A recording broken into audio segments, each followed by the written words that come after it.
Hi everyone, I'm back again, and this is the third instrument that I get to have a little introductory class on from somebody who is a performer in a rock band to walk me through how it fits into the band, how it functions, what its features are, and anything else that they feel is relevant for me.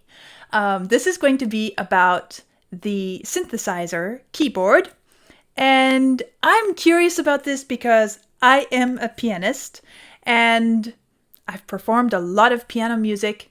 I've never really bothered to take the time to dig into the different synthesizer sounds. I know a lot of the electric pianos, they can do synthesizer sounds, but I'm a pianist and I favor the acoustic instrument because of my classical background and all. So I'm curious how this is going to be. This is Tyse here, and welcome, Tyse, and thank you for taking the time to do this for me and walk me through everything. And I am just eager to get started and see where this goes. Great. Well, thanks for having me, Amy. So my name's Tyse.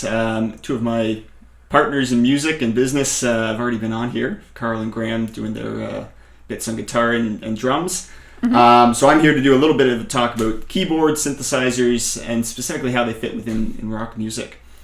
So I guess the first place to start with this is, I guess, the origin of piano in terms of popular music and rock music. Obviously, a big source of this is from the evolution of like classical music as the main art form. Into the early 20th century, we have jazz music to start evolve and emerge. And at that point, there's a lot of piano players that are taking the jump into sort of, I guess you can think of it as the mainstream, as classical music dies off as the main or the most popular form of music. Jazz music starts to emerge in its place, especially in America. Right. And that's, for a lot of those early jazz pianists and composers, they had these roots. Some of them grew up on classical music. Some of them it's more like I don't even know, figuring it out by ear. Yeah. But it's a very different style, obviously, to like what probably you're used to as a classical pianist, right? Right. More improvisatory and more for the average man. Probably the first big genre to come out of this, or subgenre, I guess, is ragtime music, as almost you can think of it as like a pub music, bar music, dance-ish music. We have very weathered pianos, upright pianos. These aren't 9-foot grand pianos in concert halls. These are something. This really came about at about the time of what's sometimes referred to as the golden age of the piano in America, where any home of any financial stability had a piano in their parlor. It was part of the entertainment standards of the day, and everybody learned some piano growing up if they had any sort of basic cultural education in their home. And like you mentioned, even the ones that didn't, it's there, it's around. Right. A lot of people just got curious, I guess, of what it could be capable of. So I have a couple keyboards here, and as we go through this a little bit, I'll demonstrate a little bit of what all these sound like. So the ragtime piano, and I'll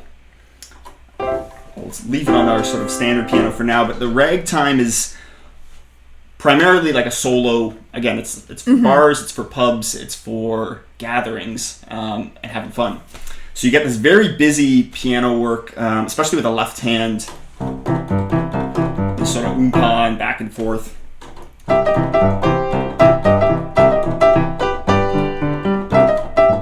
So you have this like very ticky-tacky, there's no silence in there. It's just notes, notes all the way through. And this eventually takes hold more players start playing and more people start perfecting or improving, I guess, on that formula, which is where we lead into like the golden age of jazz music, the 30s, 40s, and 50s, where you have big bands. And this is the main entertainment for a lot of people, especially in America. Mm-hmm. Probably one of the biggest composers of the time, Duke Ellington, a very influential piano player and composer in his own right. I think you'd be hard pressed to go through any fake book or jazz book and not find like 5% of the songs by Duke Ellington. Even I'm familiar with that name somewhat. Yes, yeah. And I think most people will be, if not the music, at least the name. Mm-hmm. So again, we have these jazz bands starting to form. These are not people doing it in their houses or just for fun. Like, these are touring troops, and you're going to see a performance. Like, that's your evening, essentially.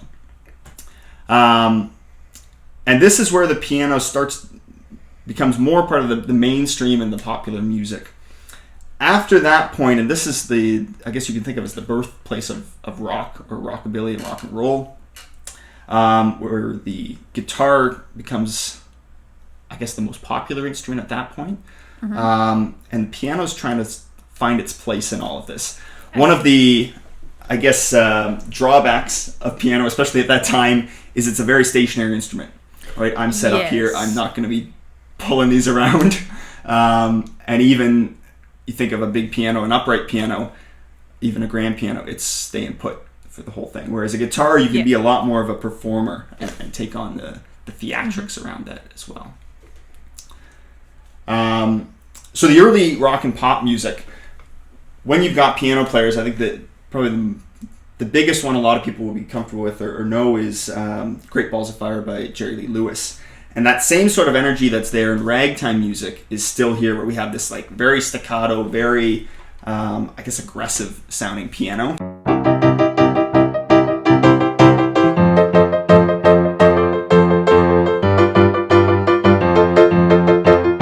It's hard to take your ears and your eyes off someone doing that. It's not like that's background music, right? Yeah. So especially early on when the guitar is coming out, everyone's very interested in guitar. You've got great players emerging. That's a way for piano players to steal the spotlight a bit and stay in the limelight there. I see. Yeah, so from that point on, at the end of the 50s and into the 60s, you start to have sort of the first rock bands that start adopting the piano. And they're taking piano sounds. They're also taking some sort of, you could call it, I want to call it cheesy, I guess, but organ sounds as well. The organ suffers a lot of the same problems as the piano, where it's big, it's cumbersome. You're not going to be moving it around without a whole crew with you. Or same thing on stage. You're not moving to take the spotlight away. You're sort of sitting in the back. This is your nest, your den there. But at this point, when we start having piano, we have organ. Very soon, we're also going to see the early synthesizers. Keyboard and piano players are getting a very diverse palette of what they can do and the role they can fill as well. Probably the earliest piano songs outside of that pop and that very busy stuff, it's background. The guitar is front, the singer is front, and you've got just sort of lush chords that are there in the background. Okay. Right? And this, I don't want to say it's a little closer to the classical music, but it's more of a tonal palette rather than a rhythmically driven thing. The earlier stuff is much more, hey, look at me, I'm still here, I'm still playing. And as it sort of mellows out and the band starts to form, the rock band itself, we get a pretty standard setup of a drum player, a guitar player, a singer, a bass guitar player, maybe a piano player. All those instruments start to find their place in that a little bit easier. I see. Right. The benefit of any of the keyboards over the guitar is it's much wider, right? We've got, and this isn't even a full-size piano or keyboard I'm working with, but you've got a lot more range here. Yes. So even a simple C major chord can sound 6 different ways, more than that on a piano, as opposed to maybe just a guitar on its own. You've got a lot of the mid frequencies on guitar, and piano gets a lot more range out of that. Like I mentioned, the other big thing that comes on is the organ, and the biggest name, or the one I think a lot of people know, is Hammond organs, Hammond B3. These are much more portable than, say, like your church organ, right? That's built into a building. Right. A Hammond organ still weighs hundreds of pounds to move around. You're not necessarily touring a bunch of different cities without a whole crew behind you. But it's got a lot more different sounds it can work with. And your audience may be interested, I guess, in... There's a lot of things going on in an organ and what we call drawbars to give it all those different sounds. So I have an organ here. And here's just sort of one note with one of the drawbars open. And the drawbars essentially let out certain frequencies within the overtone series. I see. So what we're hearing right now is one drawbar open. It's a note C, so you're hearing the note C. I can open different drawbars and you'll start to hear different parts of the note. So I've opened up a lower drawbar there. You can probably hear a lower note. There's a higher one, a really high one. You can take them out, and then the other parts of the overtone series get a little less consonant, I guess. You get some weirder overtones. Yeah. And eventually, when you have all the drawbars out, it's this big sound. There's still just one note I'm playing, but it sounds like a whole ensemble. Right. So with this, the organ can fill a lot of different roles, right? All those drawbars open.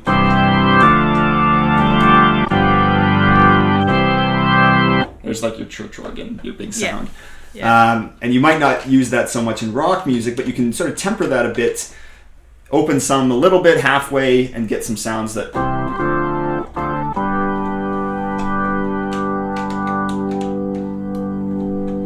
And now we got like a very soft, backgroundy organ.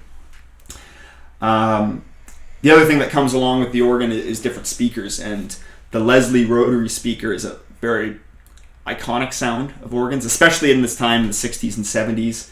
Unfortunately, you won't get too much of that effect from here. We have a mono line running out of this keyboard right now, but the speaker literally spins around. And that gives it this sort of, if your audience is familiar with the guitar wah, I guess, or the guitar tremolo maybe. Is that this sort of wobbly organ sound that you hear on some... Exactly, yeah. Yeah.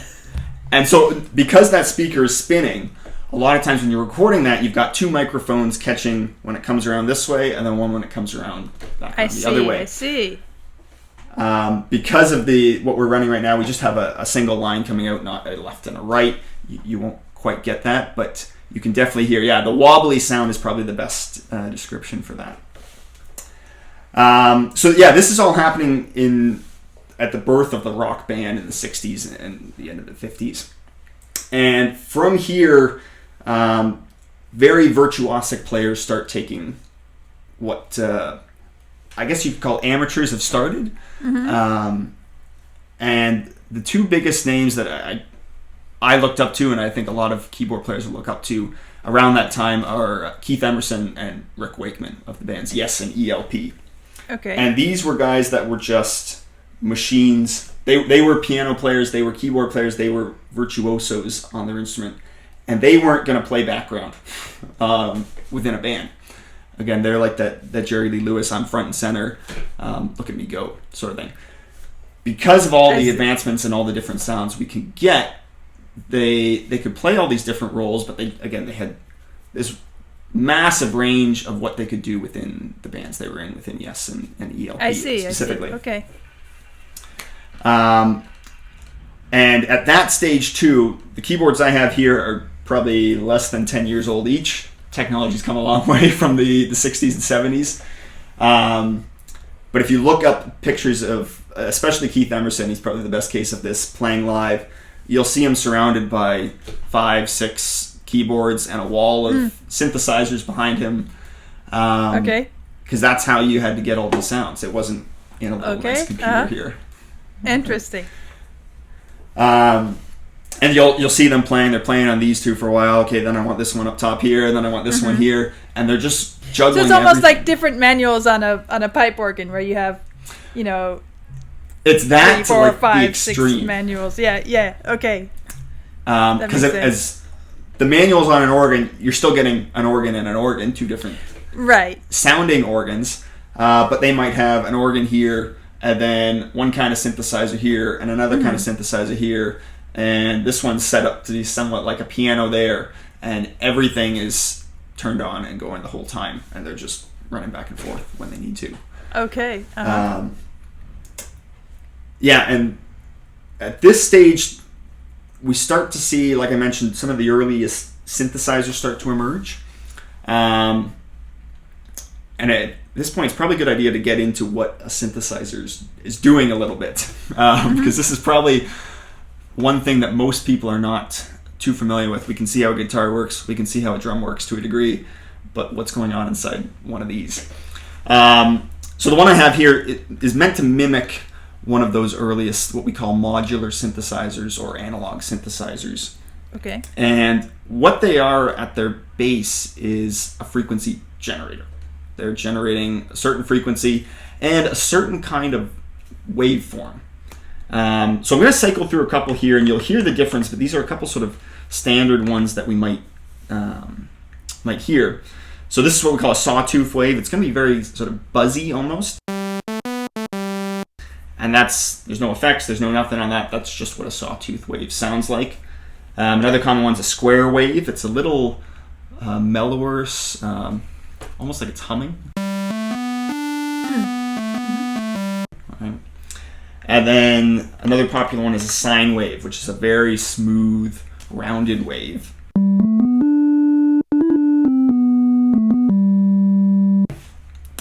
So when you see synthesizers, especially early synthesizers, they're taking those bass waveforms and then messing with them anyway, and layering 2 or 3 or 10 on top of each other to create these different wacky sounds. And so that's sort of hence the whole slew of keyboards that might be surrounding someone like Keith Emerson right there. This one's set up with a sine wave. This one's set up with a combination of something else.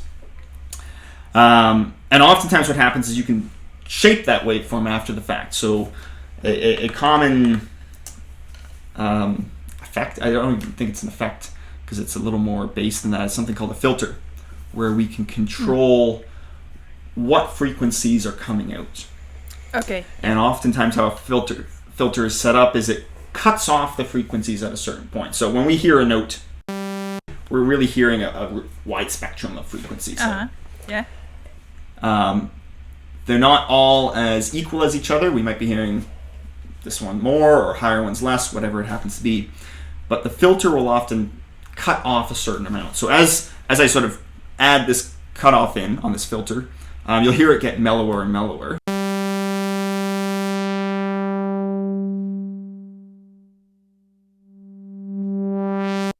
And that's essentially taking the highest frequencies and just cutting more and more of them out as it goes. Right, I understand. Okay. So you can get a very cutting out all the highest frequencies, a very mellow.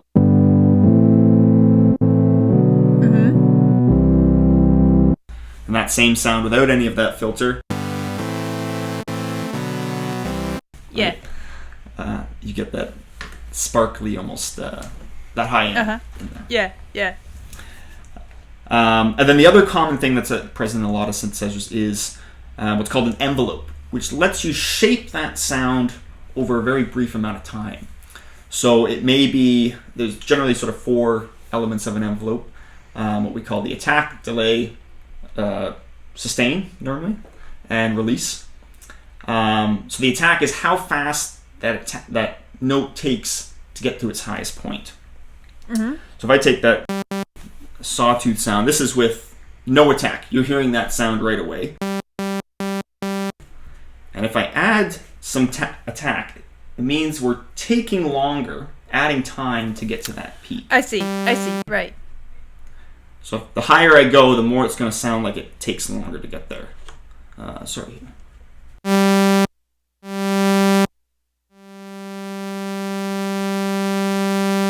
So it's that gradual sort of build up to the peak. The decay is what happens after that. So we've gotten to the peak. How long does it take now to get down to where it's going to sort of stabilize? So if I have a high decay, it's going to take a long time to get down from that peak.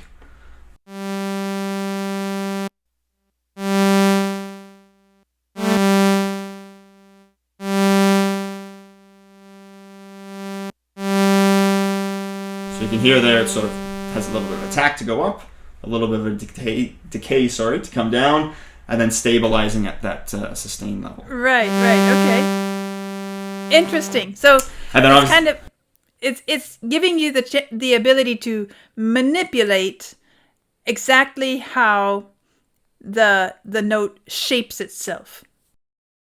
Yeah, and the key word there is shape. Yeah. Because one of the things we don't always think about, composers and arrangers and yourself probably do, is with classical instruments, they all have this envelope sort of built in, right? Yeah. And each instrument has a unique one. Like harpsichord, as far as keyboard instruments, harpsichord has a very sharp attack because it's plucked with a very sharp little plectra. And then, of course, piano is a little bit rounder because it's hit, but still, it's very much attack and then decay. And then, say, violin would be something where you can really manipulate the attack a bit more slowly, if you want it to be. Yeah, and these are all very, very subtle. I guess the extremes I went to here, you don't hear so much on classical instruments. Right. Maybe a violin or stringed instrument, you have that control. But there is like a slight attack on, say, a brass instrument. There's a little bit of a... Yeah. When a brass player starts blowing, there's just that hint of a delay before it gets to the peak of the sound. Yeah. So yeah, all of this is built in. As for synthesizers and for keyboard players, we just have the ability to mess with it in any way we want. So you're building it in. You're building it into the shape of the note rather than how you play the note. Like what I mean is, on the harp, we can do subtle manipulations of the attack depending on how we pluck it. Of course, we're limited. We can't do a long, slow attack like you could on a stringed instrument or something. But it's not so much about what your fingers are doing on the synthesizer, but how you're setting the notes to happen whenever you touch the key. Am I right? Correct. Yeah. Okay. And this synthesizer in particular is probably a good example of that because it doesn't take into account how fast I'm playing, how fast I'm hitting this. Pianos, you can play softer. Or go to a piano sound, you can play softer. Or you can play harder. And get that more aggressive sound. This synthesizer doesn't care about how hard I push the note. It's executing it the same way every time. Yeah. So there's a little more planning into how I want that note to come off or how the part of the song might be, right? Do I want something that's going to stand out, be really bright, have a short attack so it cuts through everything? Or do I want something a little mellower that's going to sit in the background and let something else stand out? So your way of preparing to play a piece of music would be a lot of advanced preparation, kind of like an organist goes and sets all the registers and everything for a couple hours ahead of time. Whereas as a pianist, it all has to happen in that moment of the playing of the piece. Yeah. Okay. Yeah. I understand. And even with an organ, you've got a lot more sort of in the moment manipulation you can do, right? You can manipulate those drawbars as you're playing if you need to change something. This one's laid out very nicely. I can see everything. A lot of modern keyboards, all this information might be hidden within menus, which you don't really want to be messing with when you're playing live. But yeah, the earliest synthesizers as well, you had to have a degree of like technical knowledge to know what you were doing and how you were setting this keyboard up. It wasn't just a matter of turning it on and going, okay, I like sound 4. I'm going to stick with sound 4. There wasn't a sound 4. It was whatever you made it. I see. Yeah. And especially with those the earliest modular synthesizers, those walls of synthesizers, cables hanging out. Those were basically mini computers that you would attach together to make something that you wanted. All those little modules are doing their own thing. All the wires are sending lines. So you're like a chef that's got a whole shelf of spices to do what you want with. Yeah. Yes, yeah. And you're sort of routing that however you want the path that the signal is going through. Or I guess the note might be an easier way to think of it. The path the note I think I understand. Through. Interesting. So that envelope is really important for giving your sound character. Again, how long you want to attack and delay, and what you want the sustain volume to be. And that envelope you can apply to a lot of different things. So what we were looking at there was basically the volume. The volume of the note takes a while to go up, and then it takes a while to go down. Maybe you want that to impact an effect, distortion. You want the distortion to take a while to get on, and then take a while to get off. Or maybe you want it to affect that filter we talked about, the filter to gradually open up and then gradually close down every time you play a note. So that would sound a little something like this. Won't make it quite so long.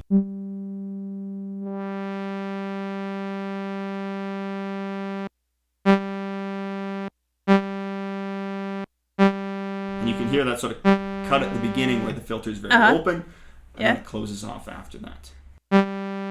Yeah, I can hear that. Right, so you can shape pretty well every aspect of any sound on a synthesizer. I see. It's just a matter of do you have the knowledge to go in and find that. Right. Okay. And this was the big step for keyboard players in the band, is this synthesis technology. Early on, it's very hard to use. You have to program everything. But as it becomes more user-friendly, more companies start taking on and building these. You see it pop up more and more in music. Moog or Moog is one of the probably first commercial brands of synthesizers. And they're laying out exactly what I'm doing. Again, this is a nice, neat little package. Even back then, it wasn't quite this nice and neat, but they're making it so that anyone can dip their feet a bit into synthesis. I see. Okay. And synthesis is the main process for making keyboard sounds. Exists for a long time. Probably for 10, 15, closing in on 20 years. Until something called sampling starts to come on board, but we'll talk about that a little bit later. So at this point, we're sort of late 60s, early 70s. The synthesizer is becoming more popular. Bands are using it more and more, and virtuosos are taking this on. Like I mentioned, Rick Wakeman and Keith Emerson, progressive rock bands, lots of progressive bands. I know you've talked a lot with Carl and Graham and yourself on your videos about Rush as well. Although they didn't necessarily have a dedicated keyboard player, those guys were smart enough and inventive enough and willing to try anything that they were playing around with those tools. I see.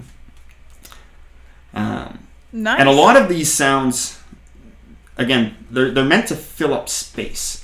When you have a guitar, a bass guitar, and a drums, they all have their role, and the keyboard is meant to be fill in the space in between all of that. They don't have a really strongly harmonic role, right? Even the guitar, I've noticed. I mean, it does stuff, but it's more about a certain sound quality, or the solo line, or something like that. But the harmonic substance of the music isn't really created very fully with those instruments. It's not front and center in that style of music. Rhythm is like the big thing. And guitar can play a rhythm. Obviously, drums can play a rhythm. And the singer becomes then like your melody line. If you're sort of relate this to classical music, any melodic instrument Like you could have a violin, you could have a flute, you could have anything in a classical ensemble take the melody line. And in the rock band, you've got the singer and then sometimes the guitar. And that's normally it. The very rare case you might get a bass player that's playing a melody line in some weird situations. So yeah, everyone's settled into what they do. And like you mentioned, because a lot of guitar players at this point, the guitar is still a relatively new instrument. There's not a lot of that really, really, really high end like we've seen with piano players. There's no, at this point, there's no Mozart of guitar, right? Okay. So as players are getting better, they're learning tricks from other guitarists. That starts to become a little more popular at the end of the 70s into the 80s, and obviously beyond that. But I guess the role they fill within rock music until then is their rhythm instrument, mostly. And they provide the harmony, but it's not complex harmony by any means. And even what piano players are doing is not what you consider complex harmony. A lot of major chords, minor chords, and then open fifths sometimes. To keep it nice and light. That is, again, until this progressive wave starts to take over. And like I mentioned, Rush, King Crimson even, ELP, and yes, they're pushing what a rock band is and what a rock band can do. Pink Floyd's obviously another big one that is taking a very different approach to all those other bands I mentioned, much more atmospheric. There's lots of different avenues. I think of all those you mentioned, I think so far I've listened to Pink Floyd, but the others are still on my to-do list of bands to listen to. So yeah, that one to me stands out as I don't want to say the most unique, but definitely sort of a different style of progressive rock music to a lot of the other ones. Very atmospheric. But and but colorful. They have the same approach that they're pushing the genre and pushing what the instruments are capable, what the players are capable of, to create a new kind of music and a new kind of experience. Right? Okay. And then at that point, as progressive music gets more and more popular, obviously a reaction to that starts to occur as we get the rise of like disco and more pop music and almost more singer-songwritery in some cases, where progressive music gets complicated and crazier and notes flying all over the place, and disco music is the opposite of that, right? We just want to listen to it and have a good time, sort of thing. And a lot of the pop music that comes out at this point is very laid back. You're not, again, because it's a reaction to all that progressive music, you've got just a lot of nice chords, nice melodies. You're not going to be pushing and doing anything too weird in that sense. So probably the big names that I guess define the piano and the keyboard at that point, you've got Stevie Wonder, you've got Elton John, Billy Joel, in a more rock setting, Queen as well. Freddie Mercury certainly does a lot of piano stuff in there. And this is, at this point, the piano is filling a very similar role to the guitar. It's providing the harmony that is there, but it's not front and center. The singer, the voice is front and center for a lot of this music. Okay. And I guess a big one, or one I know I've played many times with my band, is Benny and the Jets, right?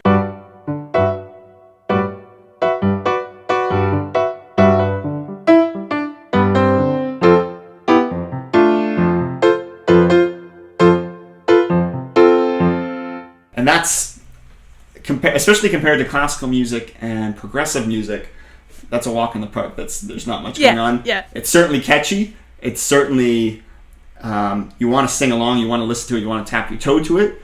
But in terms of like composition, it's a whole different ball game. Different thing that they're shooting for. Yeah, I can hear that, definitely. Yeah, a lot more just sort of lighthearted and fun. Okay, yeah, makes sense. So around this time as well, we get, I guess, the last big keyboard instrument before computers. That's maybe the last one, which is called the Fender Rhodes, or what we might generally call electric pianos or Tyne pianos, Tine. And these are meant to, they're not replacing the piano. They're giving a bit of a different tone to the piano. They're much more contained instruments, but they're physically generating a sound as opposed to something trying to, in a computer or through synthesis, trying to make a sound. So the Fender Rhodes probably is the biggest one, and it's actually has little metal bars all across it to give the sound. Okay. And what happens, because this is, again, 70s, we're getting into the 80s at this point as well, effects are coming on board with guitars, and you can add all these effects. There's no reason you can't add all these effects to keyboards as well. So I don't know what ones I have on here. That same sound run through a bunch of effects. But I'm sure lots of people have heard that sound, like probably the big one, Queen.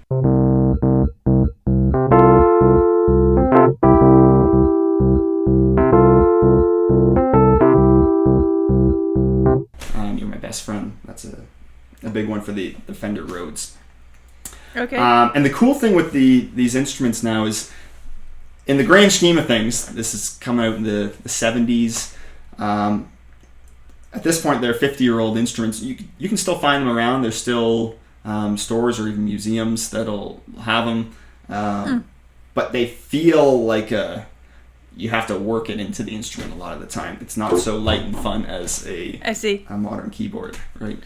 I guess as a pianist that appeals to me because I always feel like there's nothing under me when I touch a synthesizer or keyboard. Whereas I probably come from the other school of thought. It's my first pianos I learned on were like little Casios, which are probably less weight. Yeah. Those drive me crazy. I want to feel some meat underneath the keys, something to sink my teeth into, sink my fingers into. Yeah, so that's the same sort of idea, and a little bit more of a portable instrument. The Fender Rhodes is about this size with a bass. Some of them came with a speaker built in, but if you're a touring band, most of them didn't tour with the speaker. They'd bring one, or but it's not like an upright piano or an organ. It's a little more portable, and you can use it anywhere. Cool. So yeah, those are sort of a history of all the main instruments that, especially in rock music, that I use. We have some pianos sometimes, some organs, the electric piano, and then synthesizers as their own thing. And like I've sort of alluded to through a lot of this, is there's a wide range of roles you can fill with all that, without going any further into the programming or computer side. There's a lot we can do. There's a lot of different styles of music that fits into. You're not going to hear a whole lot of distorted guitar in folk music, but you might hear a piano, or there's a lot here that you can work with, even maybe an organ in some folk music, right? Okay, yeah. So it's really a matter of, when I'm working in a band or working with a composer or someone that's written a piece, a lot of times I have an idea of what the outcome of the song should be. Is this a loud, aggressive song? Is this a laid back song? And there's my starting spot for what kind of sound I'm going to be working with. The other thing I'll often do is if I have two keyboards like this, I set up two different sounds and sort of, okay, I'll try this one for a bit with the song, maybe try this one for a bit with the song, and go back and forth and see what finds its place a little bit more. I see.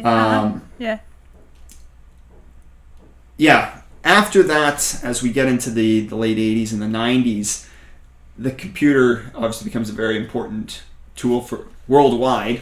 But most keyboards nowadays, and although I'm not 100% sure, I'm sure these ones basically are running computers inside there. All the dials and knobs and everything on top is great for feeling like your impact on the sound. your immediacy and editing sounds or manipulating things as you need them. But they're essentially all hooked up to small computers in there. Right. So as the computer comes online, you don't really need a keyboard that can generate a sound. Your computer can.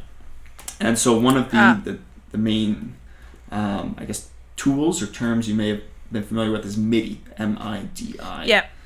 Yeah. So MIDI, for anyone that isn't aware, is basically sending the note information that I'm playing, or any instrument. You have MIDI guitars nowadays and MIDI trumpets if you want.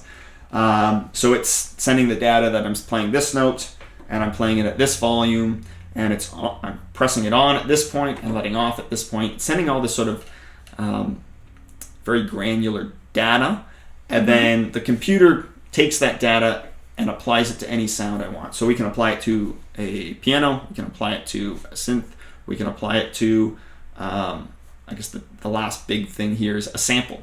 It could be a pre-recorded anything, bird chirp, dog, someone talking, but you're sending all this data to what is essentially and now in the classical piano world, the sound sampling is a big appeal for those who want an electric piano, because or you can electroacoustic music as well. Right, you can get closer to the acoustic piano sound with that. Mm-hmm. The higher end, what we might think of as what's called a virtual instrument, what you're sending that MIDI information to.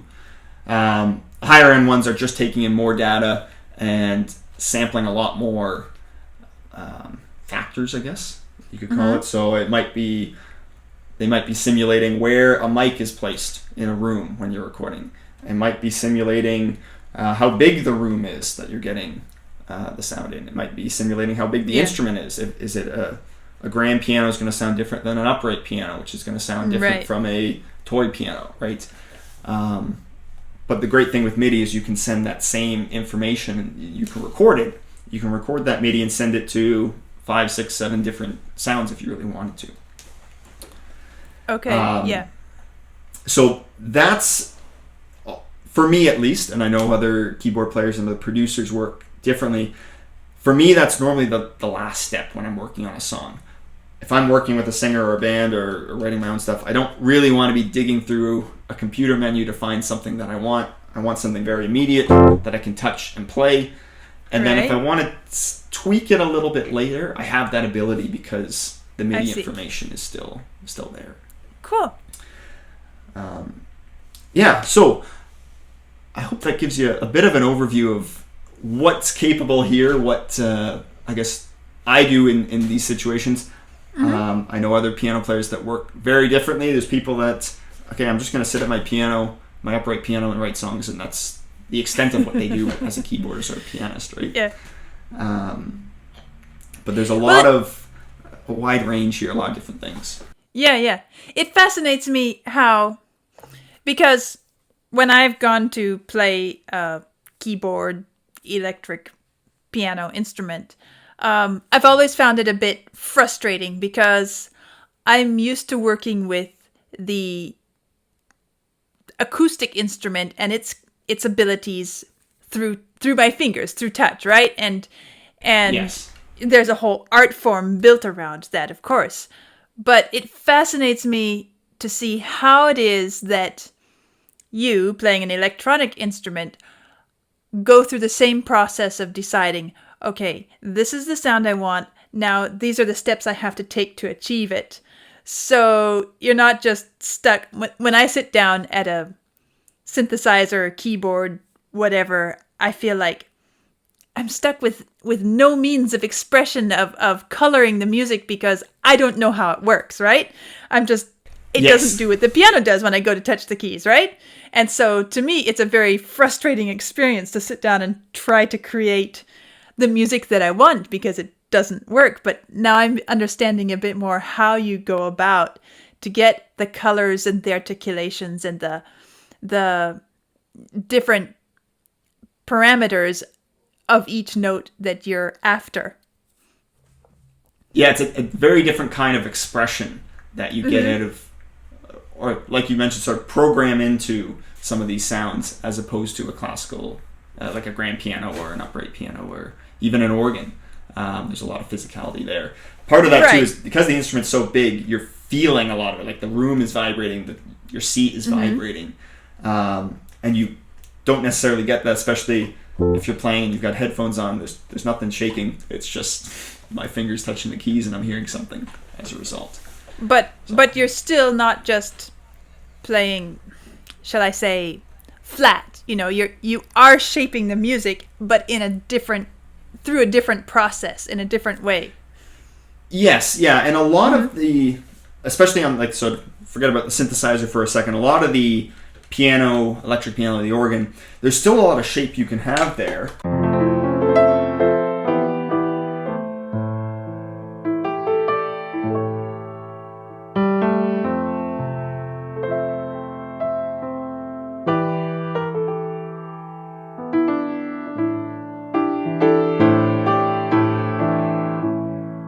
And it takes a little bit, certainly takes a little bit to get used to, because you don't have quite the same response from the instrument, again, that you would like a grand piano. Right. Yeah. Very interesting. Yeah, a lot of those same tools are there to express it. Yeah.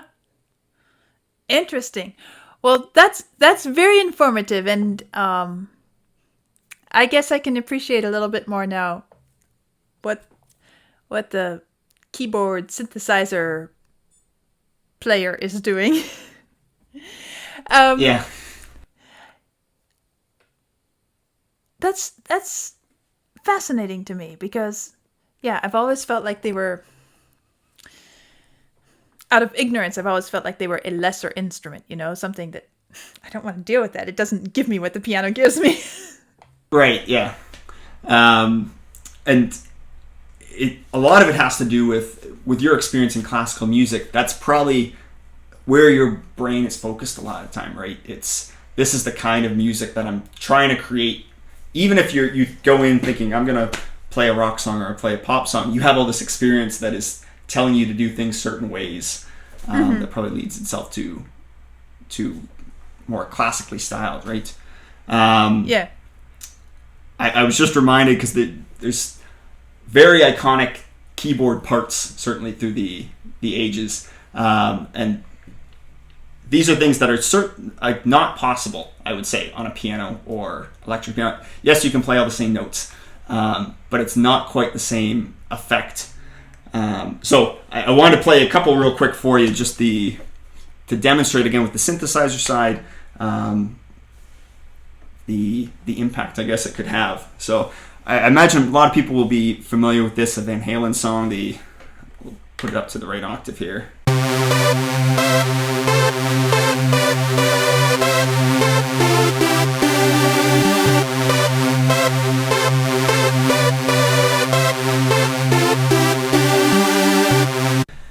That's a sound that you get that impact in the really only from the synthesizer, and a sound like that. It doesn't have the same effect. Yeah. Okay. Yeah. That's all the same notes, but it's a whole different thing. Or another popular one, Popcorn. Ooh, if I get this down.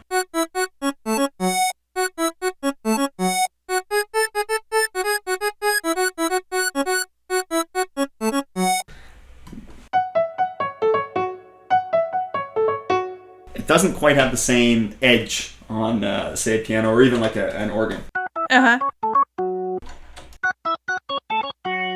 As it does. On a synthesizer there. Yeah, it's a more reedy sound to it. It's much more reedy in the sound quality.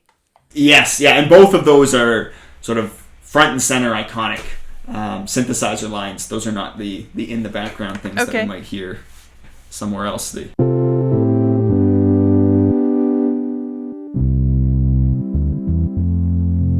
Something like that is not going to take the spotlight away. But yeah, unless you had any more questions, I think that gives a pretty good idea of everything that, at least what's capable There's a lot of things certainly in synthesis that go beyond the envelopes and the filters that we talked about. That's a good dip your toe into, and anything that's possible as a keyboardist. Well, that's really great. Thank you. I was just going to mention that I guess of the few pieces I've listened to so far, I think the one that features keyboard of any type really prominently, noticeably, is one I just listened to recently, which I'm sure you'll be like, you've just heard this for the first time, but it's Deep Purple's "Child in Time," and the organ part on there, which is kind of a fun little organ part. Yeah, and so that's another band where they have someone that's an expert there, like and I can't remember, I'm blanking on the name right now. But when you have someone that's a keyboard player, you've got that ability for the keyboard to take that front and center role a bit. You're not just relying on, a soft thing that we recorded in the studio 3 months ago. You've got someone that can bring that to the stage and give it a little life. Yeah. That's cool. Well, thank you very much. Is there anything else you want to say to my audience, to our audience, or anything else? Or do you feel like that wraps it up? Or do you want to give a little... You want to maybe give a little solo performance of something to finish off? Oh, sure, yeah. So I always love the Fender Rhodes, that electric piano.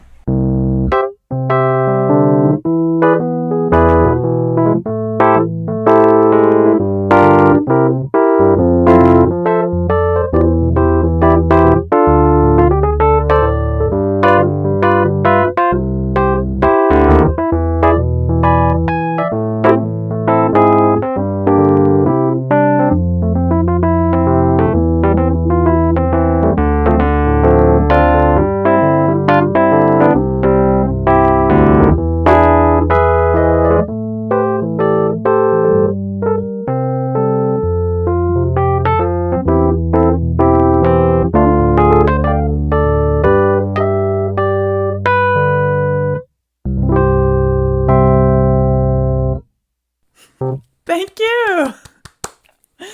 That's great. Well, thank you so much.